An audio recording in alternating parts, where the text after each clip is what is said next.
Hello everyone, welcome to the next episode. इस video में हम आपके पूछे गए कुछ सवालों का जवाब देंगे। 3 सवाल मिले हैं मुझे आप लोगों से, हालांकि ये तीनों सवाल एक दूसरे के साथ कनेक्टेड हैं। पहला सवाल ये है कि स्पीड ऑफ लाइट कांस्टेंट है, इसका मतलब क्या है? स्पीड ऑफ लाइट कांस्टेंट है, इसका मतलब क्या है? एक्चुअली इसका मतलब क्या होता है ये डिटेल में बताओ, किसी ने ऐसा कॉमेंट किया।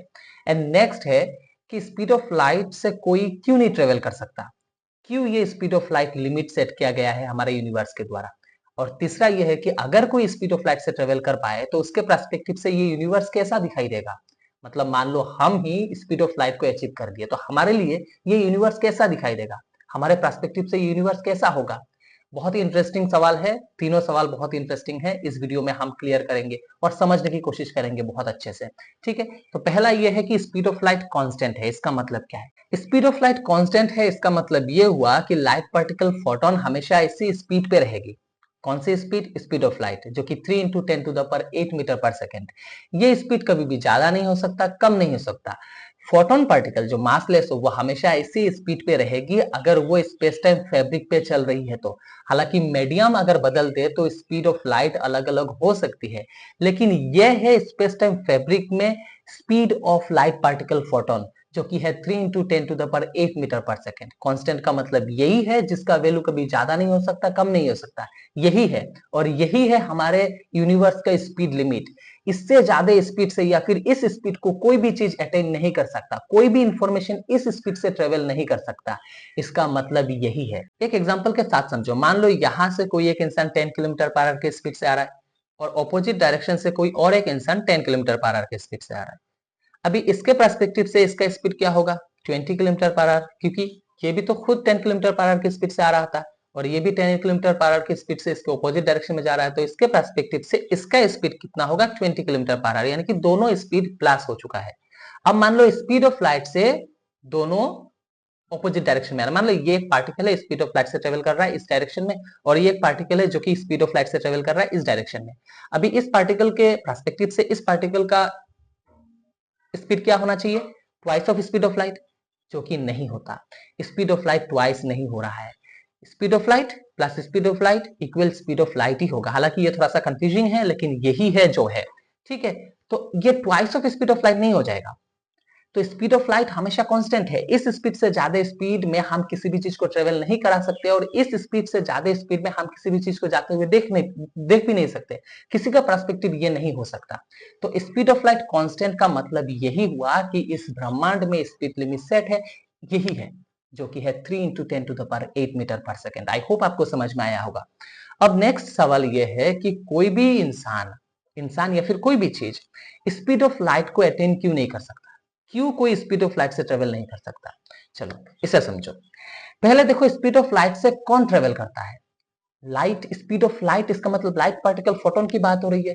फोटोन ही एक ऐसा पार्टिकल है जो स्पीड ऑफ लाइट से ट्रेवल कर सकता है।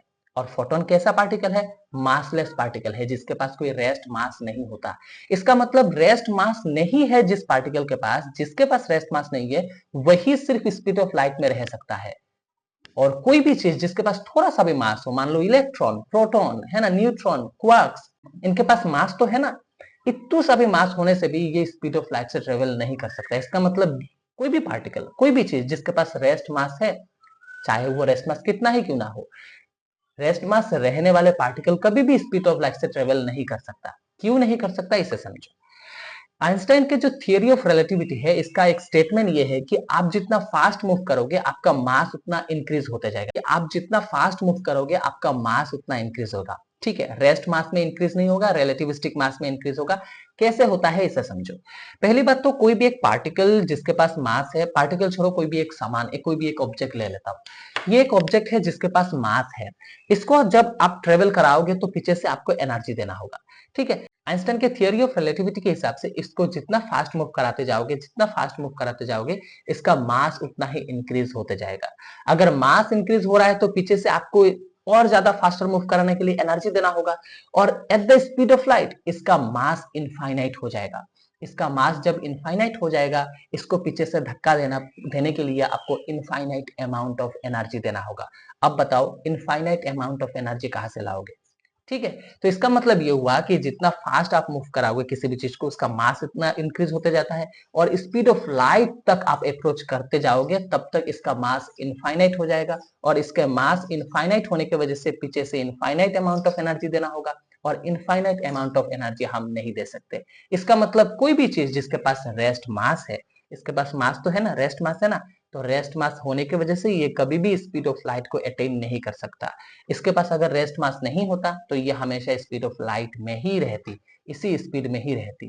ठीक है, लेकिन एक चीज और जो कि आपको भी पता है और मैंने भी डिस्कस किया है ऑलरेडी काफी सारे वीडियोस में, कि जब कोई भी ऑब्जेक्ट फास्ट मूव कर रहा होता है उसका मास इंक्रीज होता नहीं है, रिलेटिविस्टिक मास इंक्रीज होता है ना। रिलेटिविस्टिक मास के बारे में हमने ऑलरेडी डिस्कस किया है।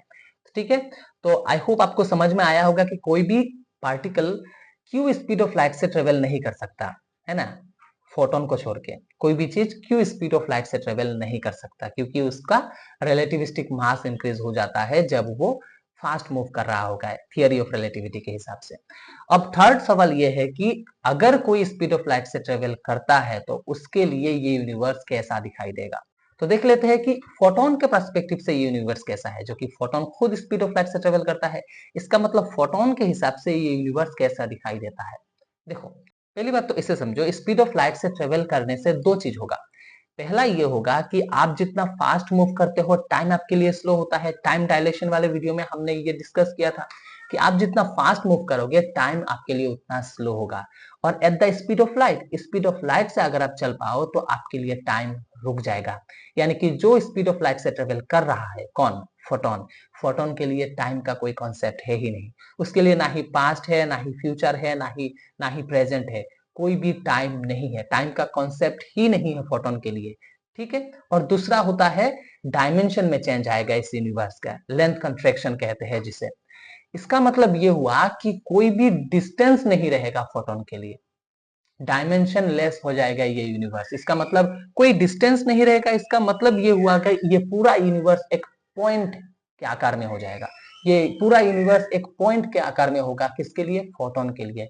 तो फोटोन साइमल्टेनियसली एक ही साथ इस यूनिवर्स के हर एक कोने में मौजूद हो सकता है। मान लो फोटोन यहाँ पर भी है, फोटोन सेम फोटोन एक पार्टिकल साइमल्टेनियसली दुनिया के इस ब्रह्मांड के हर एक कोने में मौजूद हो सकता है। ठीक है, इसका मतलब ये हुआ कि फोटोन पार्टिकल के लिए ना टाइम है और ना ही डिस्टेंस है। तो ये यूनिवर्स डायमेंशनलेस हो जाएगा एंड टाइमलेस हो जाएगा। तो मान लो अगर आप स्पीड ऑफ लाइट को अटेन कर पाओ, आप स्पीड ऑफ लाइट से ट्रेवल कर पाओ, तो आपके लिए टाइम का कोई कंसेप्ट है ही नहीं, आपकी उम्र कभी बढ़ेगा ही नहीं। इसका मतलब आप अमर हो जाओगे, यानी कि फोटोन पार्टिकल अमर है, वो कभी भी मरेगा नहीं। तो इसका मतलब ये हुआ कि आप अगर स्पीड ऑफ लाइट से ट्रेवल कर पाओ तो आप हमेशा हमेशा के लिए अमर हो जाओगे। आपके लिए कोई टाइम का कंसेप्ट रहेगा ही नहीं, आपके लिए ना ही पास्ट है, ना ही प्रेजेंट है, ना ही फ्यूचर है, कुछ भी नहीं है आपके लिए। आप एक ही समय पे इस यूनिवर्स के हर एक कोने में मौजूद हो सकते हो। मान लो आप एक इंसान, आप यहाँ पर भी हो सकते हो, आप एक इंसान आप किसी दूसरे प्लेनेट पे भी मौजूद हो सकते हो। इस यूनिवर्स के हर एक कोने में हर एक समय आप मौजूद हो सकते हो। इसका मतलब आपके लिए यूनिवर्स टाइमलेस एंड डायमेंशनलेस हुआ। ठीक है, तो आई होप आपको समझ में आया होगा कि अगर हम स्पीड ऑफ लाइट को अटेन कर पाए तो हमारे लिए ये यूनिवर्स कैसा दिखाई देगा। हालांकि इस स्पीड को हम अटेन नहीं कर सकते, आपको पता है क्यों, इसी वीडियो में हमने डिस्कस किया है। तो स्पीड ऑफ लाइट कांस्टेंट है, आपको समझ आया क्यों, कैसे, एंड स्पीड ऑफ लाइट से क्यों ट्रेवल किया नहीं जा सकता, आपको पता चल गया कैसे। एंड स्पीड ऑफ लाइट से अगर कोई ट्रेवल कर पाए तो उसके लिए यूनिवर्स कैसा दिखाई देगा, उसके पर्सपेक्टिव से ये यूनिवर्स का नजारा क्या होगा, आपको पता चल गया। तो आई होप आपको समझ आया है ये वीडियो। तो ऐसे ही कमेंट्स करते रहो, कुछ कुछ सवाल पूछते रहो, तो नेक्स्ट वीडियो आपके सवाल के ऊपर ही आएंगे। ठीक है, आई होप ये वाला फॉर्मेट आपको पसंद आ रहा है तो वीडियो को लाइक एंड चैनल को सब्सक्राइब जरूर कर दीजिएगा नेक्स्ट ऐसे ही वीडियोस देखते रहने के लिए। Thank you so much for watching this video.